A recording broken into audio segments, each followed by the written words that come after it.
Hello and welcome to today's Health and Sanity Calls. For those of you who don't know me, I'm Dr. Joe, a professional speaker who helps busy people stay healthy, sane, and productive.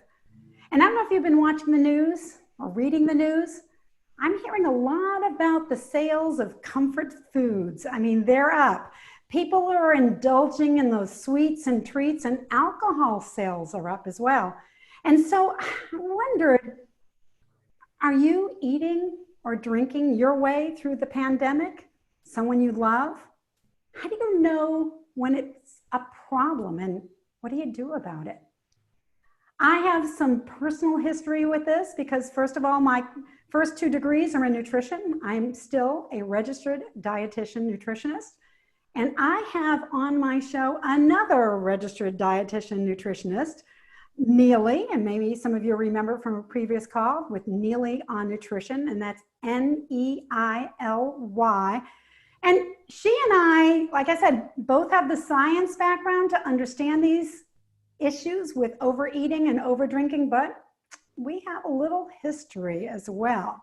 So Neely, welcome. Thank you. It's good to see you again, as always. Yes, it always is. Neely and I have been friends for about 10 years.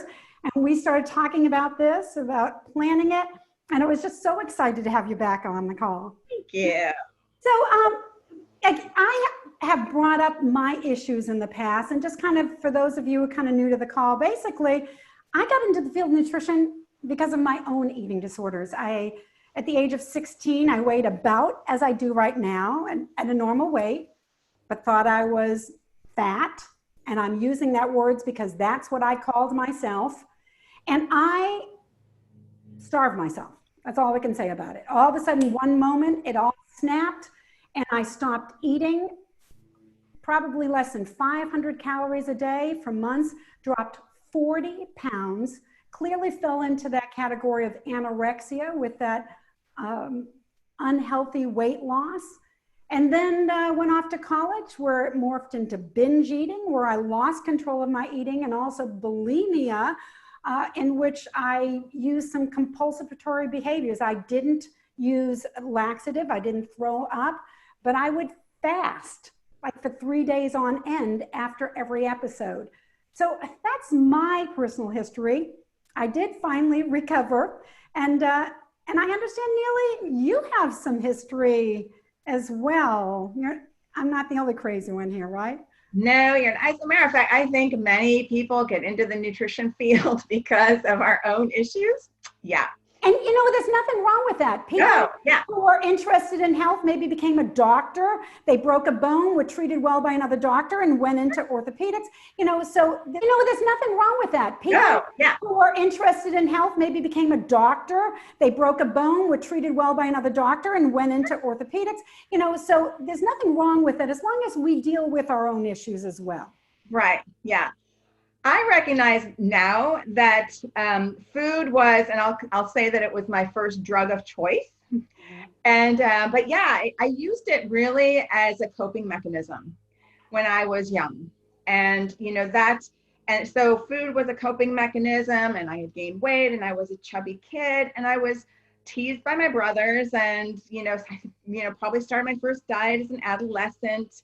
And then, so I would do the typical cycle, the gain, lose, and then went away to college, and drinking kind of came into play. And so, and I had a relationship with alcohol that was, I didn't realize that it was a problem, but because I would quit drinking. I would want to lose weight, so I would quit drinking. The weight would come off, and then the drinking would start again. So I wasn't I can't say I never was a falling down drunk, but usually I was not, but I was what, you might call a functional alcoholic. But, and it wasn't until I got out of college, and then I had a career in business, and business lunches were very much a part of the deal. And so, but I had, it'll be 33 years in August, but as I woke up August 3rd, 1987, not remembering really anything that happened, very little what happened the day before. And my then boyfriend was more than happy to tell me what happened. And I just wanted to crawl under a rock. And people can read my story. It's on my website. On my 30th anniversary, I wrote about it. But anyway, so for me, I knew that I felt like, okay, is the drinking causing me to have problems in my life, relations, finances, or was it the drinking that was causing those problems? And so I had to find out, and I was very fortunate to have accessible to me an EAP program, Employee Assistance Program, through the company that I was working for. And I made an appointment, and I'll never forget 3 questions he asked me. One question was, have you ever had a blackout? Like not remember what happened the day before, the night before? It's like, well, yeah, doesn't everybody? He's like, well, no. And then another question was, has anybody expressed concern about your drinking? And my then boyfriend and my mom had also expressed concern. That's the second question. The third question was, does either of your parents have a drinking problem? And my dad was, he passed away 1.5 years after I got sober, and never finding sobriety. He was happy for me, but never found it himself. So anyway, and then that led to the next 20 questions, which confirmed the counselor's thought. And then the question he asked me was like, what if I were to tell you, if your life depended on it, you couldn't drink anymore? And I burst into tears. Okay, probably not the response from somebody that doesn't have a drinking problem. And so anyway, that led to outpatient treatment for me, and ultimately, and fortunately, I did not have to go back out and do more research to find out if I was indeed, and I know lots of people do, but for me, it was like that. It was like a miracle is really all I can say. But then food started to rear its ugly head again. Yeah, and for those of you who want to know if you have a eating issue, if you go to nationaleatingdisorders.org, there's a quiz in there that you can take without entering your name or your email address. And it asks you things like, how many times have you been on a diet? Have you ever overeaten to the point where you felt, sick? I'm trying to think all the different, there's like 13 or 15 different questions, but then they will respond back. Again, you don't have to log in or anything, with a kind of a blurb. I actually did it, and it says, doesn't look like you have an eating disorder. And I think that's true, because I do not eat to make myself sick or go on any kind of diets. And I wanted to kind of go back to something that came up in the middle of your story, Neely, and you and I have chatted about this. I believe a lot of my eating issues stemmed from the fact that I grew up in a large family in which my parents did not have enough time with us. And they especially didn't have the bandwidth to deal with any of our emotions. So if we got upset, it was always, shut up and go to your room. I don't want to hear about it. And, they didn't teach me how to deal with my emotions. And so I found food to be a comfort, which of course it isn't long term, but that's where mine stemmed from. So even when I stopped the eating disorder behaviors, I had to spend a lot of time finding other ways to deal with our emotions. And that was true for you as well, the emotion? Oh, absolutely. Yeah. It was, it was my family.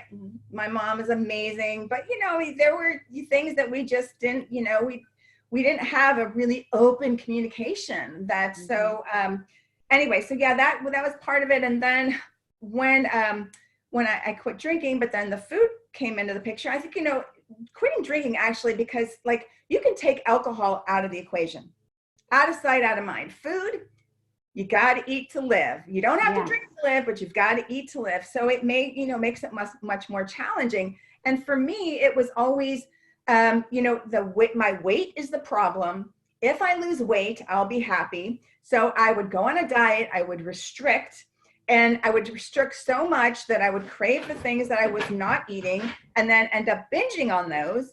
And then, of course, it was the guilt and the self-loathing and the depression and everything that came along with that. And that was my cycle through my 20s. And then when I finally decided, I quit a nasty 2-pack-a-day smoking habit, and then decided to go back to school. And still, I can't say that food still wasn't an issue. It was.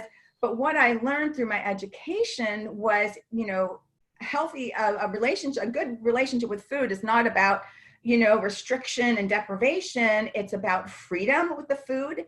Not good food or bad food mentality. So all of that stuff through my education, and also a lot of therapy, got to say that, really kind of, that's pretty important. Right, it is. It is, absolutely.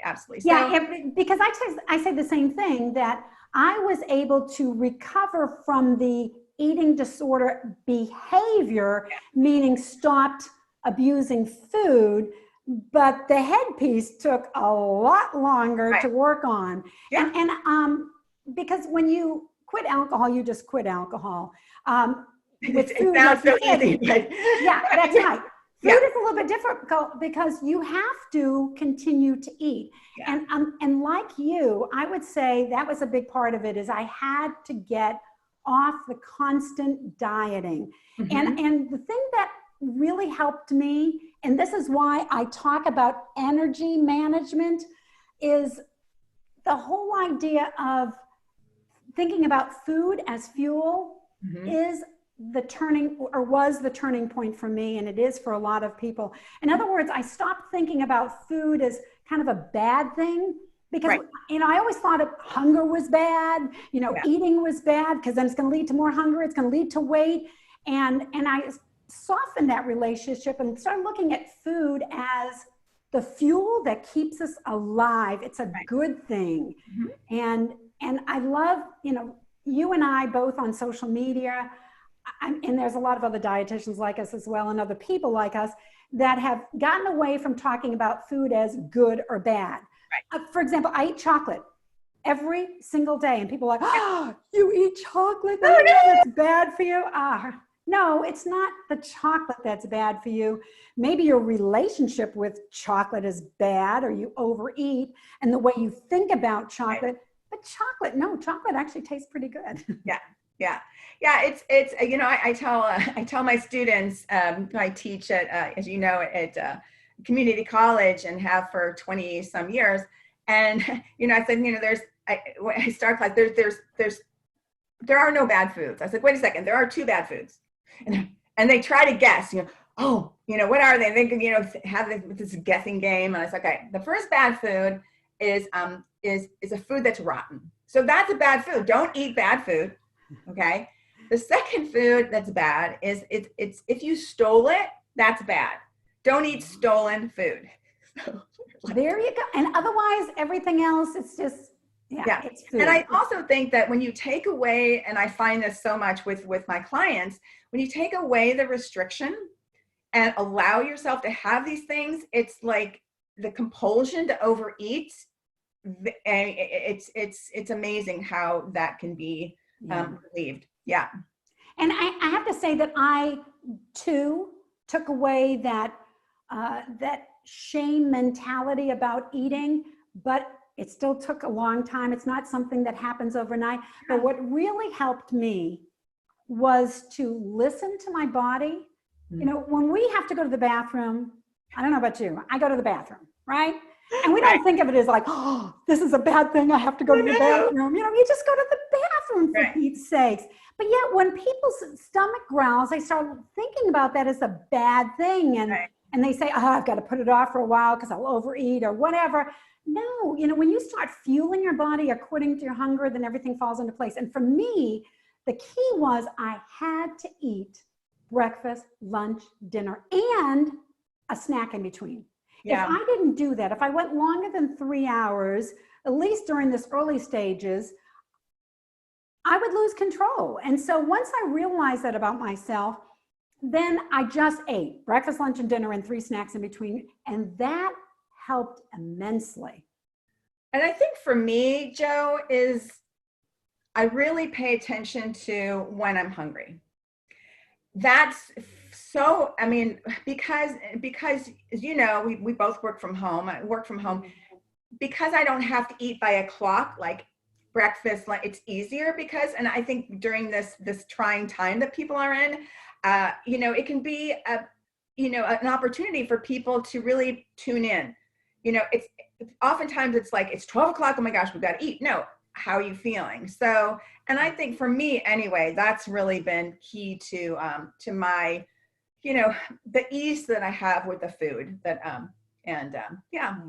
So Earlier this morning, we were talking about what happens if you overeat. And by the way, for those of you who have a birthday and you eat a big cake and you feel a little uncomfortable, that is not an eating disorder, okay? yeah. So maybe you overate. When you look at the eating disorders and the definitions of them, Right. a lot of it has to do with the way you talk to yourself about what you did. And it also has to do with the frequency. Right. So, you know, it might be like with bulimia nervosa, with binge eating. It's something like that would happen once a week. I think it's twice a week for at least 3 months, something like that. For at least 3 months. I read once a week, but you know, regardless, again, if you do it every once in a while, Right. that's not necessarily considered an issue with overeating. And for binge drinking, Right. you yeah. probably know the numbers for that. Well, you know, and so I am not by any means an expert on alcohol. But you know, I know myself. I mean, I'm an expert on myself, on kneeling. Mm-hmm. And did I drink every day? No. Did I drink first thing in the morning? No. Did I, you know, drink, you know, all the time? No. For me, and that's a good point because people think of alcoholics as somebody who always has a bottle in their hand, and that is not true. No, and for me, it was really came down to it's not how much or how often, but what happens to me when I do drink. Mm-hmm. That I think is, you know, yeah. And so it was just best left without. So. And I think that they define, well, first of all, to drink 1 or 2 beverages, alcoholic beverages a day, 1 for women, That's 2 for men. That's the dietary guidelines, right? Yeah, it does fit into the guidelines, right? And I think binge drinking is like 3 or more drinks in one sitting. But at the same time, again, you know, talk to your mental health professional about what's going on in your life. Get some advice, not from your next door neighbor or friend, but from a mental health professional regarding that.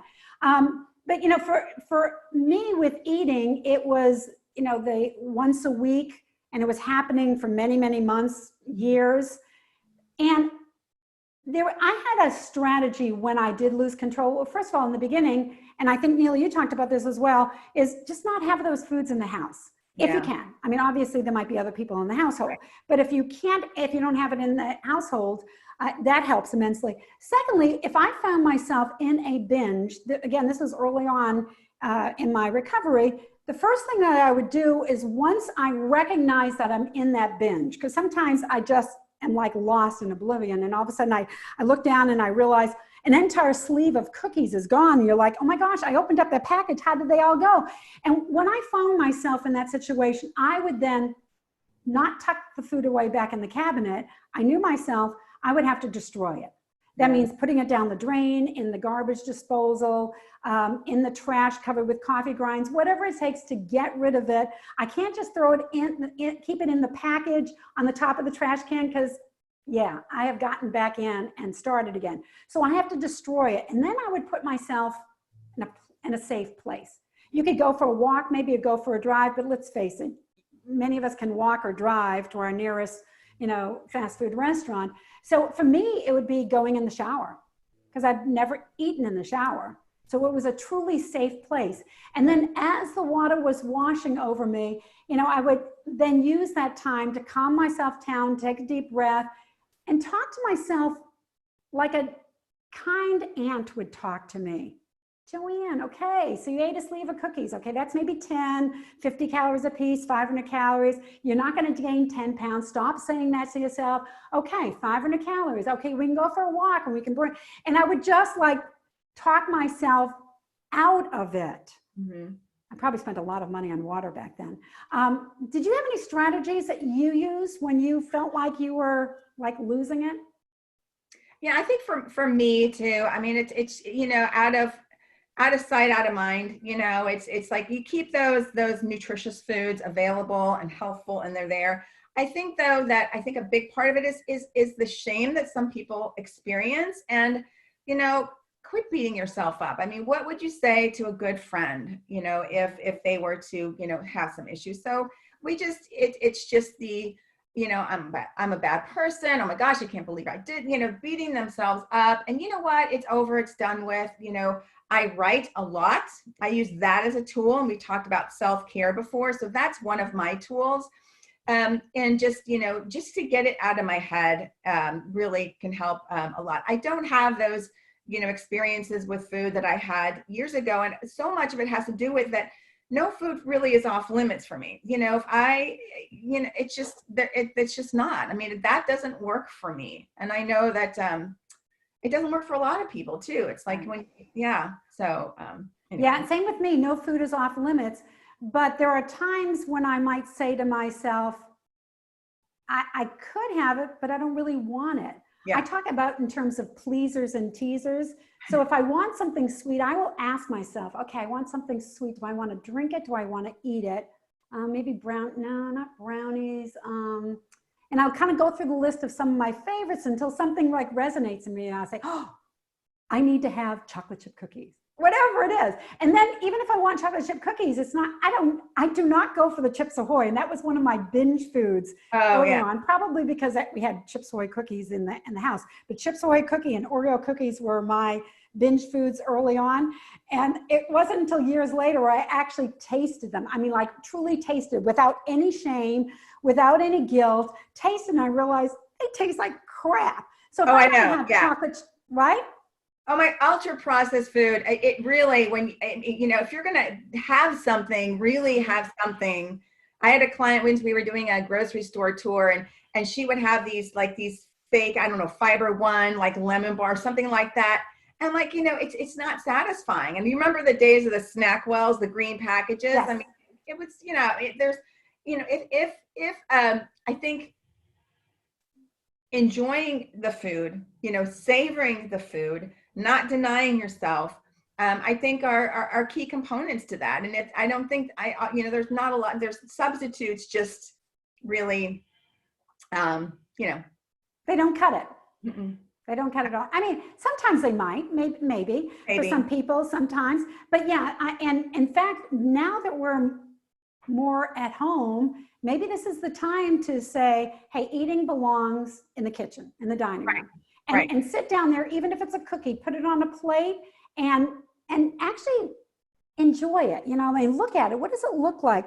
What does it smell? Kind of crumble it between your fingers like, oh, that's an interesting texture. Like really become curious about it. Take some little bites. Wow, that's sweet. Maybe it's a little too sweet.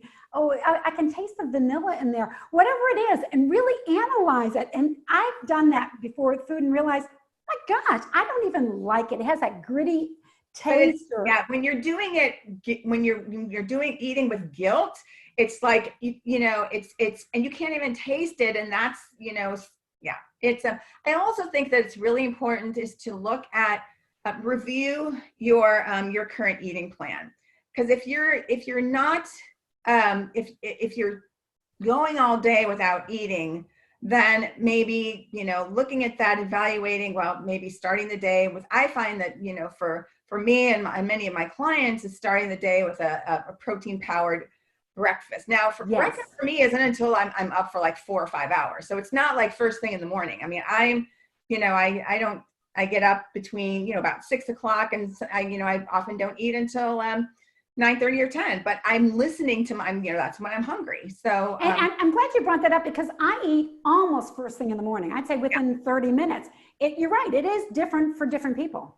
Well, and that's the thing too. There is no one perfect way. When people ask me, hey, Neely, should I do this? And my answer, that's like, well, no, yes, maybe. There is no one perfect way for everybody. And we've got to figure out what works best for us. All right. So just to let you know that nationaleatingdisorders.org is a good place to get started. Call your mental health professional if you think you're overeating or over drinking. Let them evaluate it. If you want to get on a good healthy eating program, Neely on Nutrition, that's Neily on nutrition.com. You know, that's what she does. She's a coach who helps I offer people. a complimentary strategy session, a discovery call it, but that's, definitely, we can chat about it. So, and also I'm a registered dietitian as well. So, and I do coaching as well. So you can go to drjo.com and we can do the same thing. Dawn mentioned in the chat box, and any of you want to ask some questions, now is the time to get into the chat box and do that before we end this call. But Dawn mentioned that May is Mental Health Month. I'd forgotten about that. And they have a total toolkit for the month. So you may want to look that up and see what's in there that can help you throughout this stressful time. Excellent point. And also you may want to review, I did a program on emotions, talking about how to deal with emotions. I did a health and sanity call. So if you go to my YouTube channel, which is at the symbol GODRJO, Go Dr. Joe, and you can go to the health and sanity playlist and you can find that. That might help you as well. So does anybody else have a comment or a question before we end this call? Dun, dun, dun, dun, dun, dun, dun. All right. Thank you all very much for being on the call today. I look forward to talking with all of you again on Monday. Talk to you later. Thank you, Joe, for having me. Appreciate it. Thank you, Neely. Talk to you later. Bye.